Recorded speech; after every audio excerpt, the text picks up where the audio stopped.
नमस्कार, cocoon smart classes में आपका हार्दिक स्वागत है। दोस्तों, आज हम करने वाले हैं 1919 का भारत शासन अधिनियम। इससे पहले हमने पिछली वीडियो में 1909 का भारत शासन अधिनियम किया था। अगर आपने वो वीडियो नहीं देखी है तो सबसे पहले वो वीडियो देखें, उसके बाद इस वीडियो पे आएँ ताकि आपको बहुत अच्छे से समझ आ सके। तो आज हम सीरीज का सेकंड टॉपिक लेकर के आए हैं। तो इस टॉपिक में हम करेंगे 1919 का भारत शासन अधिनियम, जिसको मॉन्टेस्क्यू चेम्सफोर्ड सुधार के नाम से भी जाना जाता है। तो वीडियो स्टार्ट करने से पहले अगर आपने हमारे चैनल को सब्सक्राइब नहीं किया है तो चैनल को सब्सक्राइब कर ले और बेल आइकन प्रेस कर ले ताकि हमारी आने वाली वीडियो की नोटिफिकेशंस आपको सबसे पहले मिलती रहे। और हम इसी तरह की इंटरेस्टिंग और नॉलेजेबल वीडियोस लाते रहते हैं, तो वीडियो पे बने रहिएगा। तो मॉन्टेस्क्यू चेम्सफोर्ड सुधार हैं, उसमें सबसे पहले हमें कुछ बातों को ध्यान रखना पड़ेगा। अधिनियम कब लागू हुआ, इसे क्यों लागू किया गया और इसको लागू करने के पीछे क्या उद्देश्य थे, इसको क्यों लाया गया और प्रमुख रूप से इसके क्या प्रावधान रहे, जो कि हमें एग्जाम के पॉइंट ऑफ व्यू से याद रखना बहुत ज़रूरी है। और लास्ट में इसके प्रभाव, जो कि नकारात्मक और सकारात्मक है, दोनों तरह से देखेंगे और अंतिम रूप से इसके निष्कर्ष पे पहुंचेंगे। तो वीडियो स्टार्ट करते हैं। तो 1919 का भारत शासन अधिनियम कब लागू हुआ था? तो 1919 का भारत शासन अधिनियम 20 अगस्त 1917 भारत सचिव मॉन्टेस्क्यू के द्वारा संवैधानिक घोषणा की गई तथा यही घोषणा 1919 के भारत शासन अधिनियम के रूप में पारित हुआ। तो 20 अगस्त 1917 को इसकी अधिघोषणा जारी करने के बाद ही 1919 का भारत शासन अधिनियम लागू हो गया था। 1919 के भारत शासन अधिनियम को मॉन्टेस्क्यू चेम्सफोर्ड सुधार क्यों कहा जाता है? तो इसे कहे जाने के कारण है कि मॉन्टेस्क्यू उस समय भारत सचिव थे और चेम्सफोर्ड भारत के गवर्नर जनरल थे, वायसराय भी कहा जाता है। तो इन दोनों ने मिलकर के इस अधिनियम को बनाया और पारित किया था। इसी वजह से इसे मॉन्टेस्क्यू चेम्सफोर्ड सुधार की संज्ञा दी जाती है। अब हम करेंगे कि 1919 के भारत शासन अधिनियम को लागू करने के क्या उद्देश्य थे, इसके पीछे क्या कारण रहे कि इस अधिनियम को पारित करना पड़ा। तो फर्स्ट हमारा ये है कि स्वशासन की मांग तीव्र गति से बढ़ती जा रही थी। हम देख रहे हैं कि उस वक्त मुस्लिम लीग की स्थापना हो चुकी थी, कांग्रेस भी नरमपंथी गर्मपंथी दल में बढ़ चुके थे, तो अपने हितों के प्रति जागरूक होने लगे थे। इस वजह से वह स्वशासन की मांग करने लगे और इसके कारण ही अंग्रेजों को 1909 के अधिनियम में सुधार करते हुए 1919 का भारत शासन अधिनियम लाना पड़ा था। सेकंड ये था कि 1916 में लखनऊ समझौता हुआ था, जिसके तहत जो नरम दल और गरम दल अलग अलग थे वह एक हो चुके थे। तो अब उनकी शक्ति एक तरह से संगठित हो चुकी थी और वह अपनी मांग को लेकर के बहुत ज़्यादा उग्र हो चुके थे। थर्ड है कि कांग्रेस तथा मुस्लिम लीग के बीच समझौता हो गया था, जिसके तहत वह स्वशासन की मांग को मिलकर के उठाते हैं और आगे जाकर के वह इस चीज़ में सफल भी होते हैं। तो ये तीन कारण हमें याद रखने हैं कि 1919 के भारत शासन अधिनियम को लाने के पीछे क्या कारण रहे थे, क्या पृष्ठभूमि रही थी। अब हम करेंगे 1919 के भारत शासन अधिनियम के क्या प्रावधान रहे थे।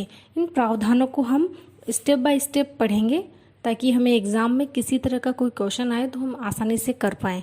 तो चलिए स्टार्ट करते हैं।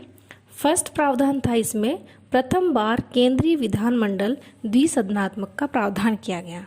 जी हाँ दोस्तों, इसमें सर्वप्रथम केंद्रीय विधानमंडल, जिसे हम अभी संसद के नाम से जानते हैं, उसकी शुरुआत हो गई थी। तो केंद्रीय विधानमंडल में 2 सदन का प्रावधान किया गया था, जिसमें पहला सदन विधानसभा और दूसरा सदन राज्य परिषद के नाम से जाना गया था। यही विधानसभा और राज्य परिषद वर्तमान में लोकसभा और राज्यसभा के रूप में जाने जाते हैं। तो जो केंद्रीय विधानमंडल की शुरुआत है वो 1919 के अधिनियम से हुई थी और यह एग्जाम में क्वेश्चन पूछे तो हमें सीधे से इसका आंसर दे देना है। नेक्स्ट प्रावधान ये हुआ था कि प्रत्यक्ष निर्वाचन प्रणाली की शुरुआत हो गई थी, यानी कि प्रथम बार प्रत्यक्ष रूप से हमें वोट देने का अधिकार मिल चुका था और यह हमारे लिए काफ़ी सुधार था, क्योंकि पिछले अधिनियम में इस तरह का कोई भी अधिकार हमें नहीं दिया गया था। नेक्स्ट इसमें यह प्रावधान हुआ कि महिला को मताधिकार का प्रदान किया गया। यह भी पहली बार था कि महिलाओं को मत देने का अधिकार दिया गया, जो कि हमारे लिए बहुत गर्व की बात थी। फोर्थ इसमें यह प्रावधान हुआ कि केंद्र तथा प्रांतों के बीच आंशिक रूप से विषयों का विभाजन किया गया, यानी केंद्र और प्रांतों में सब्जेक्ट को बांट दिया गया, जिससे शासन को चलाने में काफ़ी हद तक सुविधा हुई थी। इसी तरह से इसमें बजट का भी विभाजन कर दिया गया केंद्र और राज्य के बीच, जिससे कि शासन अच्छी तरह से चलाया जा सके। नेक्स्ट इसमें यह हुआ कि स्थानीय स्वशासन को मान्यता दे दी गई। प्रथम बार यह मान्यता मिली थी जिसके तहत लोकतांत्रिक विकेंद्रीकरण सशक्त हुआ था। स्वशासन, जिसे हम अभी पंचायती राज के नाम से भी जानते हैं, इसकी शुरुआत 1919 के अधिनियम से ही मानी जाती है। नेक्स्ट इसमें यह प्रावधान किया गया है कि केंद्रीय लोक सेवा आयोग, जिसकी 1926 में स्थापना ली कमीशन की सिफारिश पर की गई थी, इसकी स्थापना की गई। यानी फर्स्ट बार केंद्रीय लोक सेवा आयोग, जिसे हम अभी संघ लोक सेवा आयोग के नाम से जानते हैं, उसकी शुरुआत भी 1919 के भारत शासन अधिनियम से ही मानी जाती है। अगला प्रावधान ये था कि प्रांतों में द्वैत शासन का प्रावधान कर दिया गया था, जिसमें द्वैत शासन के अंतर्गत 2 विषयों में रूप में स्थानांतरित कर दिया गया। एक तो संरक्षित विषय, एक स्थानांतरित विषय। तो संरक्षित विषय कार्यकारिणी परिषद उत्तरदायी नहीं थी और हस्तांतरित विषय में यह उत्तरदायी थी। वर्तमान में यह प्रावधान लागू नहीं है, लेकिन एग्जाम में इस तरह का क्वेश्चन पूछा जाए तो हमें 1919 के अधिनियम के लिए इसमें सही ही करना है। तो ये सारे प्रावधान काफ़ी इम्पोर्टेंट हैं और हमें इन्हें अच्छे से पढ़ लेना है। इसी के साथ कुछ और प्रावधान हैं जो कि हमें याद रखने ज़रूरी हैं। इनमें है कि सांप्रदायिक प्रणाली का विस्तार किया गया तथा उसके अंतर्गत सिखों, ईसाइयों, यूरोपियों तथा आंग्ल भारतीयों को सम्मिलित किया गया। जहाँ पिछली बार हमने देखा कि सांप्रदायिक प्रणाली के अंतर्गत केवल हिंदू और मुस्लिम को ही स्थान दिया गया था, लेकिन 1919 के अधिनियम के तहत इसको और विस्तृत किया गया और इसमें सिखों, ईसाई, यूरोपीय और आंग्ल भारतीयों को भी शामिल कर लिया गया। बट वर्तमान में यह लागू नहीं है, लेकिन हमें एग्ज़ाम के अकॉर्डिंग इस अधिनियम के तहत इसको याद रखना है। नेक्स्ट ये हुआ कि नरेश मंडल का प्रावधान कर दिया गया।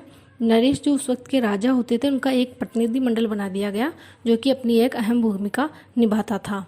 इसी के साथ वैधानिक 1927 में साइमन कमीशन के आधार पर वैधानिक आयोग की स्थापना की गई थी। ये तीनों प्रावधान अभी वर्तमान में लागू नहीं है, बट हमें इनको याद रखना है ताकि हम एग्जाम में अच्छे से कर पाएँ। अब हम करेंगे 1919 के भारत शासन अधिनियम के प्रभावों के बारे में, जो कि नकारात्मक और सकारात्मक दोनों तरह से रहे। तो आइए इनके नकारात्मक प्रभावों को जानते हैं। फर्स्ट है सीमित मताधिकार दिया जाना। संपत्ति जिनकी आय 10,000 वार्षिक थी और जो थोड़े बहुत शिक्षित थे उनको केवल मताधिकार दिया गया, बाकी किसी को मताधिकार प्रदान नहीं किया गया।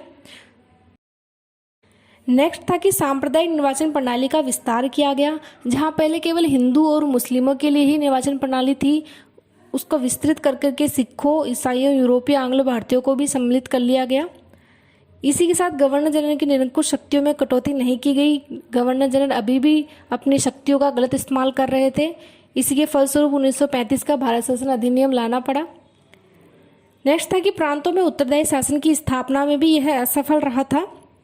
इसी के फलस्वरूप बाल गंगाधर तिलक ने एक कथन कहा है कि 1919 का भारत शासन अधिनियम बिना सूरज का सवेरा है। इसी के साथ भारतीय राष्ट्रीय कांग्रेस ने भी एक कथन कहा कि यह 1919 का भारत शासन अधिनियम निराशाजनक तथा असंतोषप्रद रहा है। सुभाष चंद्र बोस ने कहा है कि यह जनता के लिए नवीन गठबंधन के समान है। इस तरह से देखा जाए तो इस अधिनियम का नकारात्मक प्रभाव ज़्यादा है, बट कुछ हद तक इसमें सकारात्मक प्रभाव भी हुए। आइए उनको भी जान लेते हैं। पहला तो यह है कि इसमें मताधिकार का विस्तार किया गया। जहां पहले मताधिकार बिल्कुल नहीं दिया गया था, वहां कुछ तो इसमें मताधिकार दिया गया, जो कि काफ़ी हद तक सुधार की ओर है। नेक्स्ट इसमें है कि ब्रिटिश शासन के द्वारा प्रथम बार अपना उद्देश्य स्पष्ट किया गया। पहली बार ये बताया गया कि हम हिंदुओं के हितों के लिए, भारतीयों के हितों के लिए यह प्रावधान ला रहे हैं। तीसरा यह था कि इसमें स्थानीय स्वशासन की शुरुआत की गई थी। पंचायती राज जो आज हम देखते हैं, उसकी शुरुआत 1919 के अधिनियम से ही मानी जाती है। चौथा इसमें है कि केंद्रीय लोक सेवा आयोग का प्रावधान किया गया। ली कमीशन की सिफारिश के आधार पर संघ लोक सेवा आयोग की स्थापना की गई थी और यह प्रभाव में आया था। इसी के साथ बजट का विभाजन भी 1919 के अधिनियम से प्रभाव में आया और 1919 के भारत शासन अधिनियम के अंतर्गत ही 1923, 1926, 1930, 1934 और 1945 के केंद्रीय विधानमंडल के चुनाव कराए गए थे। इन सभी का आधार 1919 का भारत शासन अधिनियम ही रहा था। तो हमने देखा कि इसके प्रभाव नकारात्मक साथ साथ कुछ कुछ सकारात्मक भी रहे थे, जो कि एग्जाम के पॉइंट ऑफ व्यू से इम्पोर्टेंट हो सकते हैं। तो हमें इन सबको याद कर लेना है। आइए हम इससे रिलेटेड कुछ क्वेश्चंस कर लेते हैं। फर्स्ट क्वेश्चन है हमारा, मॉन्टेस्क्यू चेम्सफोर्ड सुधार से आप क्या समझते हैं? तो मोंटेस्क्यू जो थे भारत सचिव थे और चेम्सफोर्ड जो थे भारत के गवर्नर जनरल थे। इन दोनों ने मिलकर के जो सुधार या अधिनियम पारित किया उसी को मोंटेस्क्यू चेम्सफोर्ड सुधार के नाम से जाना जाता है। अगला क्वेश्चन है कि 1919 के भारत शासन अधिनियम के वर्तमान भारतीय संविधान पर प्रभाव को स्पष्ट कीजिए। तो वर्तमान जो भारतीय संविधान में इसके प्रभाव पड़े हैं उसके बारे में हमें बताना है, जैसे कि स्थानीय स्वशासन की स्थापना का होना, बजट का विभाजन करना, केंद्रीय लोक सेवा आयोग की स्थापना, ये सब अभी वर्तमान में भी हमारे संविधान में देखने को मिलते हैं, जो कि 1919 के भारत अधिनियम से ही प्रेरित हैं। नेक्स्ट है कि 1919 के भारत शासन अधिनियम की प्रमुख विशेषताएं बताइए। तो अभी जो हमने सारे प्रावधान पढ़े थे वही सब इनकी विशेषताओं के रूप में हम याद कर लेंगे। अगला क्वेश्चन है मोंटेस्क्यू चेम्सफोर्ड सुधार का आलोचनात्मक परीक्षण कीजिए। तो जैसा कि हमने पिछली वीडियो में आपको बताया था कि हमें आलोचनात्मक परीक्षण किस तरह से सॉल्व करना है, तो अगर आपने वो वीडियो नहीं देखी है तो उसको वीडियो को जरूर देखना, आपको अच्छे से समझ में आ जाएगा। इसी तरह से हम इस क्वेश्चन को सॉल्व करेंगे। आई होप आपको वीडियो काफ़ी पसंद आई होगी। वीडियो अच्छी लगे तो चैनल को लाइक कमेंट शेयर करना और चैनल को सब्सक्राइब करना। हमारी वीडियो के साथ ऐसे ही बने रहिएगा। हम इसी तरह की इंटरेस्टिंग और नॉलेजेबल वीडियोज़ हमेशा लाते रहेंगे। मिलते हैं नेक्स्ट वीडियो के साथ। धन्यवाद।